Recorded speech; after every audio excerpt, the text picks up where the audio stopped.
ग? कसला विचार करतेय? शोधतेस का काही? शोधत नाहीये ग वसुधा, मला सुचत नाहीये काय करू. माई नाही येत ना स्वयंपाकघरात. रात्रीचं जेवण बनवायचंय, काय बनवू? मला विचारशील ना, फक्कडशी अशी झणझणीत अशी पावभाजी कर. माई सोडल्यास बाकी सगळ्यांना आवडते ग, सगळे चमचमीत खातील तरी. तसंही माई जेवणार नाहीत ना, सगळ्यांच्या जीवा चालवतील पावभाजी खाऊन. कर. वसुधा तुला काहीच वाटत नाही का ग? सगळीच गंमत वाटते. काय का तू विचारलंस म्हणून आपलं बाई मी सांगितलं. नाहीतर आहे मटार फ्रीज मध्ये आणि मटकीला मोड आले, कर त्याची आमटी आणि त्या मटारची उसळ कर. आहे काय नाही काय? त्याच्यासाठीच माई स्वयंपाकघरात लागते. 2 पूरक गोष्टी आल्या पाहिजेत स्वयंपाकात, असा त्यांचा हट्ट असतो. मग मटारची उसळ केली ना, कडधान्यांची आमटी कधीही करून देणार नाहीत त्या.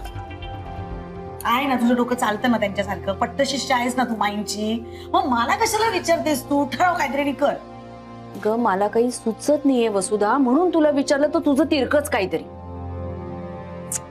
कर ना पावभाजी. माईंकडे बघवत नाहीये ग, किती हळव्या झाल्यात त्या. आता लक्षात येतं घर कसं बांधून ठेवलंय त्यांनी. त्या हल्ल्यात तर अक्षरशः सगळं घर हल्लंय नुसतं.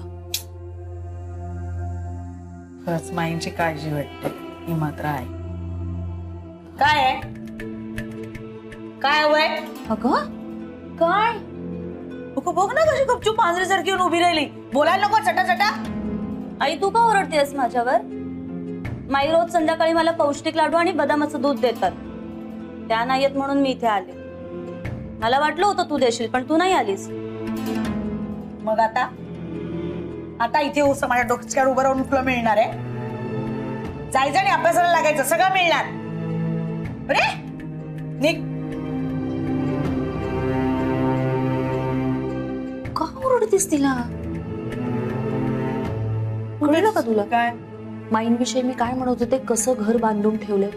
बघ ती पोरगी, तिला सुद्धा समजते. हो, मी सोडून सगळ्यांना घरातल्यांना सगळं समजतंय. तुला कळलंय ना तिला काय हवंय, देते करून. मग बदाम शोध. बाबा ते शोधते. हळू हळू.